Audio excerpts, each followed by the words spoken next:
The candles were still burning on my birthday cake when my daughter slid a manila envelope across the table and said, "Dad, we just need your signature. It's better this way." 70 years old that day. September 14th. My wife had been gone for 3 years, and my daughter had organized this dinner. Her house, her table, her rules. I remember thinking the roast smelled exactly the way her mother used to make it. I remember thinking that was a good sign. I was wrong. I looked at the envelope. Then I looked at her. Then I looked at my son-in-law sitting beside her with his hands folded on the table like he was waiting for a business meeting to begin. My younger son was there too, sitting at the far end, very still, not eating. "What is this?" I asked. "My daughter.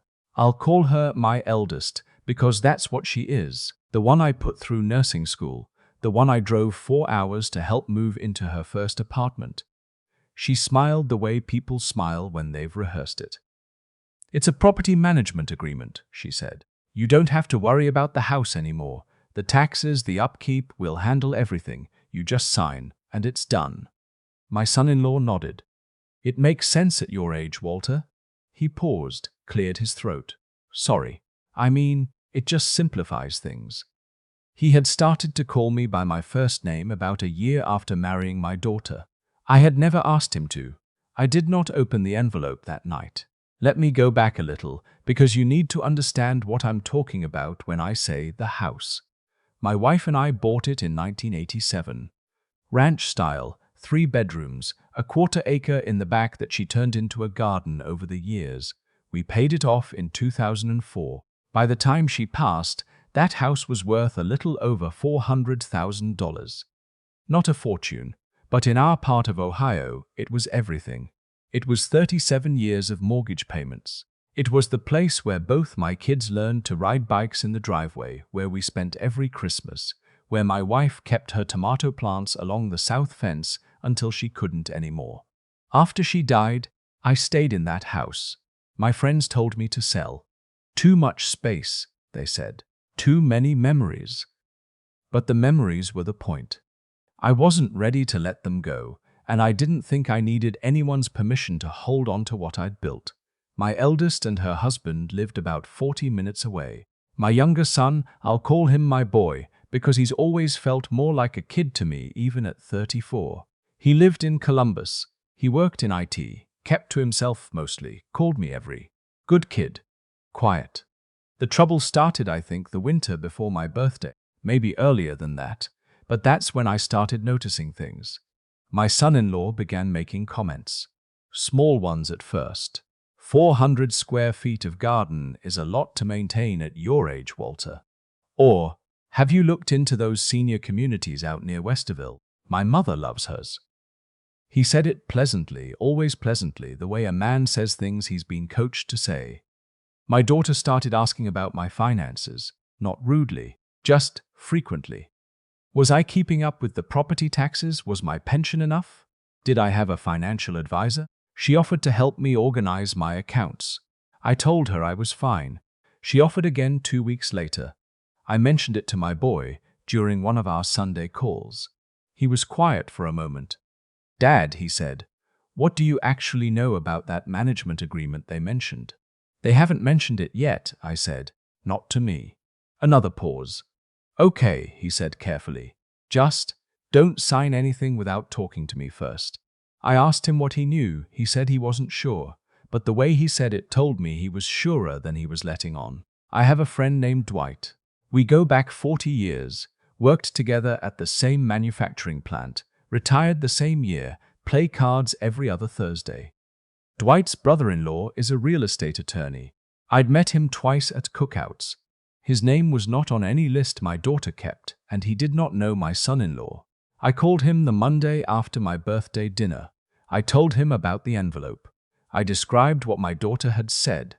Property management agreement, your age, simplifies things. He asked me a few questions. I answered them. Then he asked me to bring in the envelope.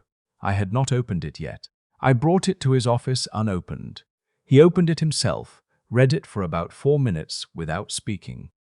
Then he set it on the desk between us and looked at me the way a doctor looks at you when the news isn't catastrophic, but it isn't good either. This is a durable power of attorney for property, he said, combined with a management rights transfer. If you sign this, your daughter and her husband have full legal authority to make decisions about your house. Lease it, sell it, refinance it. You'd retain nominal ownership, but effectively, you'd have no control. I sat with that for a moment. Can she sell it without my knowledge? I asked. Once this is signed, she could argue you authorized the transaction, yes. I asked him what I should do. He told me about a revocable living trust. Here's what I didn't know at 69, what I wish someone had sat me down and explained. A living trust doesn't mean giving anything away. It means you put your assets into a legal structure that you control completely while you're alive. You're the trustee, you make every decision, but when you die, or if you become incapacitated, the assets transfer exactly the way you've specified, without going through probate, without anyone being able to contest it easily. It's quiet, it's clean, and it's very hard to undo by someone who wasn't supposed to benefit from it in the first place. I spent 3 weeks with Dwight's brother-in-law going through every detail. I knew what I wanted. I wanted my boy protected. I wanted the house to stay in my control until I decided otherwise. And I wanted, if I'm being honest, I wanted to understand exactly what my daughter and her husband were planning before I made any move. That part I handled myself. My son-in-law had always liked the idea that I wasn't especially tech-savvy. He'd make little comments. "Let me show you how to do that, Walter," whenever I used my phone at the table. He found it reassuring, I think, that I seemed to need help with things. What he didn't know was that my boy had set me up with a tablet 2 years earlier and spent a patient Sunday afternoon teaching me how to use it properly, and that I knew how to use email, and that my daughter had, at some point, added me to a shared family Google Calendar, presumably to keep track of my schedule, without fully considering that I could see hers too. I found the appointment in October, my daughter's calendar. Meeting? C. Holbrook-esque. A real estate attorney I looked up in 10 minutes. His specialty was listed on his firm's website: asset transfers, estate litigation, and elder law. Elder law. I wrote the name down on a notepad and put it in my desk drawer. 2 days later, I found another entry. Corey, Walter, Harborview Meadows. I looked that up too. It was an assisted living community about 20 minutes from my daughter's house. Their website had a cheerful photo of an older man in a cardigan sitting by a window with a cup of tea. I closed my laptop and sat at my kitchen table for a long time. I was not angry yet. That surprised me. I was something quieter than angry, something colder. It felt like watching a shape emerge slowly from fog. The shape had always been there, but now I could see its outline, and I understood it. I called my boy that Sunday. "Dad," he said when I finished talking, "I need to tell you something." He took a breath. "Last spring," she called me. "She said she was worried about you, that you seemed confused sometimes, that maybe it was early stages of something. She asked if I'd support a guardianship filing if it came to that." My daughter, his sister, telling her brother that their father might be losing his mind. "What did you say?" I asked. "I told her no," he said. "I told her you were fine. She didn't bring it up again, and I didn't tell you because I thought maybe I was wrong about what she was doing. I didn't want to think it." Neither of us spoke for a moment. "Are you okay?" he asked. "I'm working on something," I said. "Can you come down next weekend?" My boy drove down on a Saturday. We sat at the kitchen table with 2 cups of coffee, and I showed him everything. The calendar entries, the name of the attorney, the envelope that was still sitting in Dwight's brother-in-law's office. He read through the power of attorney document without saying a word. Then he looked up and said, "What do you want to do?" That was the thing I loved most about my boy. He didn't tell me what to do, he asked. I told him I wanted the trust done before Thanksgiving. I told him I wanted the house in the trust, with him named as successor trustee. I told him I wanted a separate letter, not legally binding but written and notarized, explaining exactly what I observed, what I found on the calendar, and what conclusions I drew, so that if anyone ever challenged my mental competency, there would be a dated document establishing that I had thought through every step of this with full clarity. He nodded slowly. And my sister. She'll receive what I've always intended to leave her, I said. I'm not cutting her out. But she won't control anything, not while I'm alive, and not the way she's planned it. He put his hand over mine on the table, briefly, the way men do when they don't know how else to say what they mean. We drove to Dwight's brother-in-law's office together that Monday.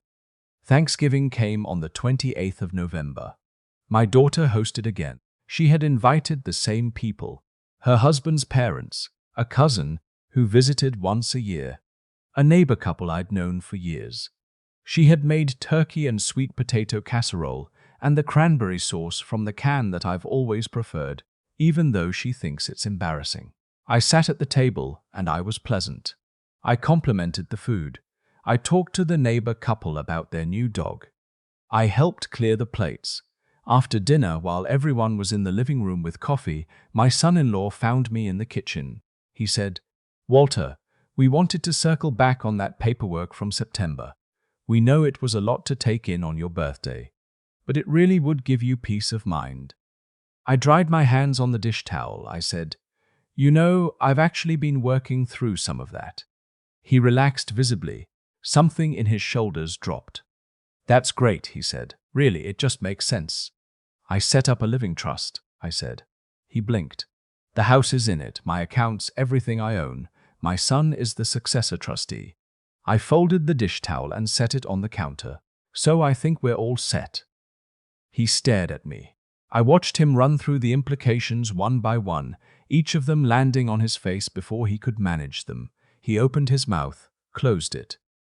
"There's no need for a property management agreement," I said pleasantly, "or any other arrangement. I've got it handled."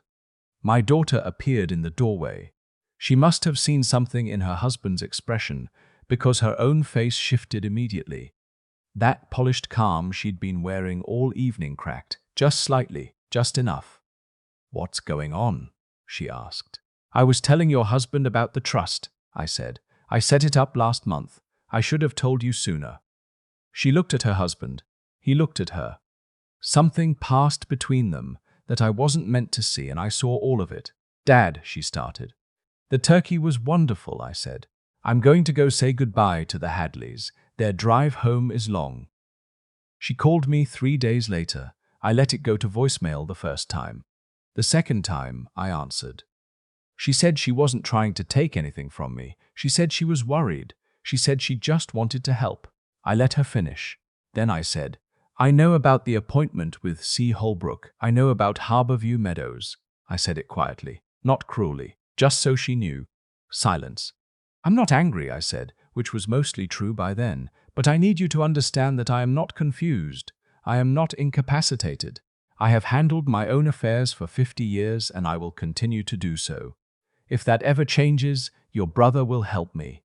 And the trust will take care of the rest," she said. "Dad, I love you," I said.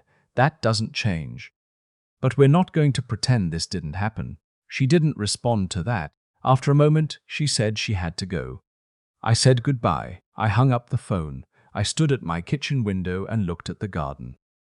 November had stripped it back to bare dirt and dry stems, but I knew what would come up in the spring. My wife had planted coneflowers along the back fence in 2008, and they came back every year without asking permission. Tough, sensible things. They just kept coming. My boy came down for Christmas that year. Just the two of us. First time in years it had been just us, and it was quiet in a way I hadn't expected to find peaceful. We ordered Chinese takeout and watched football, and I beat him at 2 games of cribbage, which he disputed loudly and incorrectly. Before he drove back to Columbus, he stood in the doorway with his coat on and said, "You doing okay, Dad?" "Really, I am," I said, and I meant it. There are people who will tell you that what I did was cold, that I should have confronted my daughter directly, given her a chance to explain herself before I made any moves. Maybe they're right. But I had spent 43 years as a parent doing the thing I thought was best for my children, even when they didn't understand it, even when they resented it. I thought it was my turn to do the thing I knew was best for myself. The trust is still in place. The house is still mine. The garden will come back in April, the coneflowers first, just like always.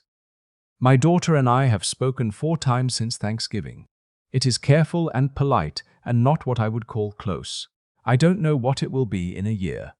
I keep the door open because that's who I am and because her mother would have wanted me to.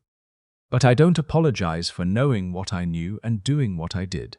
70 years old, and I am still the one who decides what happens to what I built. That, I think, is the only inheritance worth protecting.